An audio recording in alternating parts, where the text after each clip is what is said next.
आएगा आइंदा Pakistani such reaction में उम्मीद करता हूँ आप सब खैरियत से होंगे, जाओगे, खुश होंगे, आबाद हो। मेरा नाम आजाद है। मैं लाल यार भाई आज हम रिएक्ट करने वाले हैं इंडिया की top IT cities of India. IT देखते हैं भाई आईटी के जो हब है इंडिया के अंदर आखिर कौन से हैं भाई? एक का तो हमें पता है, बिल्कुल जो आई थिंक गुड़गांव, बिल्कुल, क्योंकि उसके अलावा आई थिंक मुझे नहीं आईडिया, कोई खास नहीं पता हमें। हाँ तो आज हम वॉच करेंगे आखिर टॉप भाई सब जो आईटी सिटीज हैं इंडिया में कौन कौन से तो जल्दी से वॉच करते हैं, कॉल ऑन करते throw on and start. India बहुत प्रोग्रेस दिखा रहा है। ये देखना लेवल दोस्तों, इंडिया वर्ल्ड का सबसे बड़ा आईटी एक्सपोर्टर है, जिसकी टोटल वैल्यू लगभग 320 बिलियन डॉलर है। जहां इंडिया का आईटी सेक्टर 1988 में इंडियन जीडीपी में केवल 1.2% कंट्रीब्यूट करता था, अब वही 12% से भी ज्यादा कंट्रीब्यूट करता है। और ये ग्रोथ हर साल बढ़ती जा रही है, जिसके चलते आज इंडियन सिटीज के बीच आईटी सेक्टर में इन्वेस्टमेंट को अट्रैक्ट करने के लिए एक रेस लगी हुई है। इस वीडियो में हम आपको इंडिया की टॉप 7 आईटी सिटीज के बारे में बताएंगे, लेकिन उससे पहले अगर आपने हमारे चैनल को अभी तक सब्सक्राइब नहीं किया है तो इंडिया से जुड़ी इंटरेस्टिंग वीडियोस देखने के लिए हमारे चैनल को सब्सक्राइब कर लीजिए। दोस्तों, इंडियन सिटीज के बीच आईटी ग्रोथ की रेस में नंबर 7 पर है कोच्चि, जिसे अक्सर अरब सागर की रानी के रूप में जाना जाता है।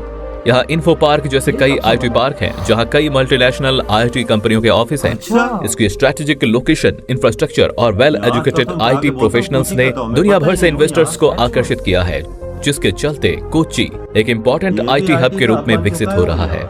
कोच्चि के बाद इस लिस्ट में नंबर 6 पर है नोएडा। दोस्तों, नोएडा उत्तर प्रदेश की सबसे मॉडर्न सिटी है और ये शहर दिल्ली एनसीआर का हिस्सा है। नोएडा शहर न सिर्फ उत्तर प्रदेश बल्कि नॉर्थ इंडिया का एक उभरता हुआ मेजर आईटी हब है। नोएडा का वर्ल्ड क्लास इंफ्रास्ट्रक्चर काफी इन्वेस्टमेंट अट्रैक्ट कर रहा है। नोएडा ने बहुत कम समय में काफी डेवलपमेंट को देखा है। इस शहर में कई वर्ल्ड क्लास आईटी और सॉफ्टवेयर कंपनियां हैं, जिसमें TCS, HCL technology, Wipro, Infosys, Adobe और माइक्रोसॉफ्ट जैसी बड़ी कंपनियां शामिल हैं। दोस्तों, आईटी सेक्टर ग्रोथ की रेस में 5th नंबर पर है गुरुग्राम, जिसको हम गुड़गांव के नाम से भी जानते हैं। दोस्तों, गुरुग्राम रेवेन्यू के मामले में हरियाणा राज्य की सबसे बड़ी सिटी है, जो नोएडा की तरह दिल्ली एनसीआर में पड़ती है। गुरुग्राम के साइबर हब को आज कौन नहीं जानता। नॉर्थ इंडिया में आईटी से रिलेटेड लोगों ने कभी ना कभी गुड़गांव में जॉब जरूर की होगी। गुरुग्राम के पास वर्ल्ड क्लास इंफ्रास्ट्रक्चर है, जो day by day rapidly improve हो रहा है। गुरुग्राम घर है गूगल इंडिया के ऑफिस का, और ना सिर्फ गूगल, गुरुग्राम में सैकड़ों सॉफ्टवेयर रिलेटेड कंपनीज हैं, जिसमें 250 से ज्यादा फॉर्च्यून 500 कंपनीज के ऑफिसेज भी हैं, जिसमें TCS, Infosys, Wipro, HCL, Tech Mahindra, IBM India जैसी सभी बड़ी कंपनियां भी शामिल हैं। और ये काउंटिंग काफी तेजी से इंक्रीज हो रही है। गुरुग्राम के सक्सेस के पीछे है गुरुग्राम की लोकेशन, जो साउथ दिल्ली के टच में है, जहां दिल्ली इंटरनेशनल एयरपोर्ट भी बिल्कुल पास में है। दोस्तों, इस ग्रोथ रेस में नंबर 4 पर है पुणे। महाराष्ट्र का ये शहर देश की फाइनेंशियल कैपिटल मतलब कि मुंबई के काफी नजदीक है, और इस शहर में एजुकेटेड स्किल्ड वर्क फोर्स की भी कोई कमी नहीं है, जिसके चलते आईटी सेक्टर यहाँ बूम पर है।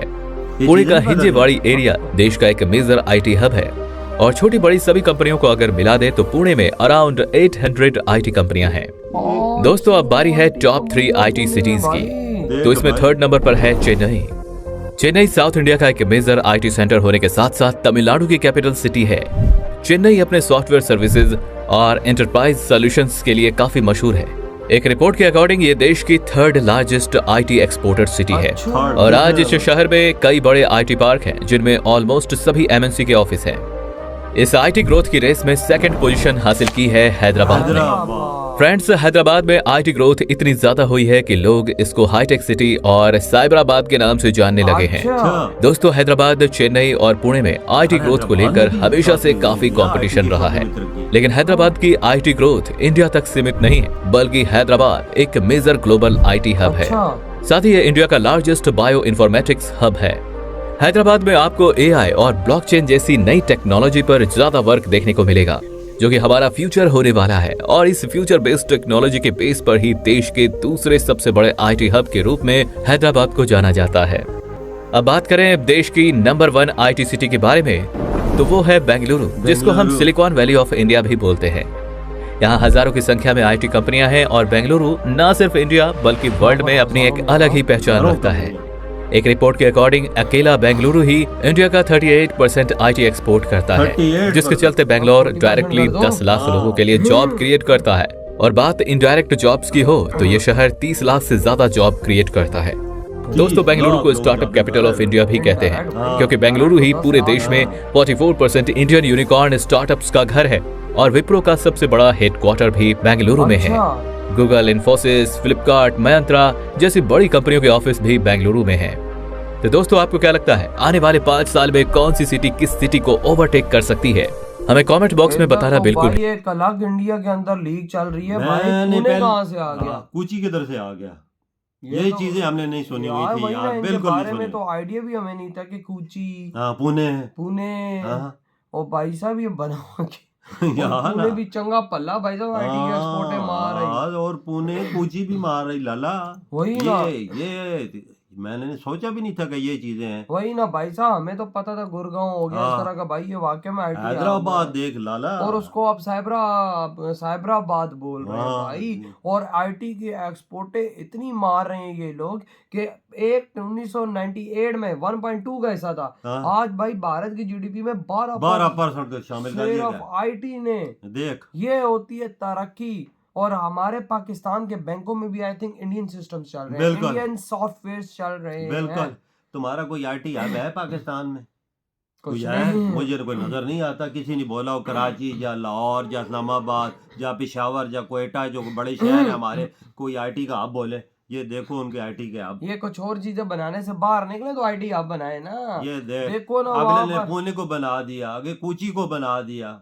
अब भाई साहब उनको छोड़ो, हैदराबाद को देखो, अबे गुड़गांव को देखो, और भाई वहां पर भाई साहब क्या क्या बना है यार, लेवल कर गए हो ना इतने यार। भाई सब कमाल के वहां पर एक्सपोर्ट मारे 800 कंपनियां, हजारों कंपनियां। एक तो और भाई महिंद्रा टेक भी आई हुई ये है, देख महिंद्रा भी शामिल आईटी के शोबे से वाबस्ता यार। सारी कंपनियां आ रही हैं अब तो इंडिया में। और जो गूगल, माइक्रोसॉफ्ट, जो बड़े बड़े कंपनियों के बड़े बड़े ऑफिस हैं वो अलग। बेंगलुरु में तो अलग ही गेम चल रहा है, बेंगलुरु तो हब है। वो याद हो तो लाखों लोग नौकरी जनरेट 10 लाख डायरेक्ट और 30 लाख इनडायरेक्ट, मतलब 40 लाख नौकरियां वो शायद प्रोड्यूस कर रहा है आईटी से। देख, इसे बोलते हैं तरक्की, इसे बोलते हैं आगे निकलना। वही ना। और भाई साहब जो दुनिया में तो इंडिया नहीं आगे आईटी के शोबे में निकल रहा और एक्सपोर्ट मार रहा है। बिल्कुल, सिर्फ बेंगलुरु 40% मार रही, और जो बकाया पुणे ये वो सूची है, ये इससे पैसा कितना जनरेट होता होगा वो यार, कितना खजाने में रिजर्व जमा होता होगा। आपको देखो इंडिया की जीडीपी आज $3.5 ट्रिलियन की, बिल्कुल, उसमें से 12% इस आईटी के शोबे से आईटी के शोबे से जरा आ रहा है। आप अंदाजा लगा ये इंडिया इस टाइम कितना पैसा छाप रहा है आईटी से। बहुत। और हम इधर पाकिस्तानी भाई साहब, हमारा तो यहाँ पर कोई काम ही नहीं। सुबह उठो, आटा नहीं है, रोटी नहीं है, चीनी नहीं है, पत्ती नहीं है, चाय नहीं है, ये नहीं है, वो नहीं। हमारे तो सुबह सुबह ये काम होता है, आटा उधर आया, जाओ ट्रक आया है उधर से आटा ले आओ। हाँ, और वहां पर इंडिया आईटी में भाई साहब दुनिया में झंडे गाड़ रहा है। वजह जितना इंडिया सालाना पेट्रोल नहीं बेचता, साला इंडिया ने बोल रहा हूँ सऊदी अरब नहीं बेचता, इतना आईटी की एक्सपोर्ट है इंडिया की। क्या ये उससे ज्यादा है? ये हो गया सऊदी अरेबिया का पेट्रोल बेचने से ज्यादा आज इंडिया की आईटी एक्सपोर्ट। बिल्कुल। तो यार आपके क्या थॉट इस बारे में?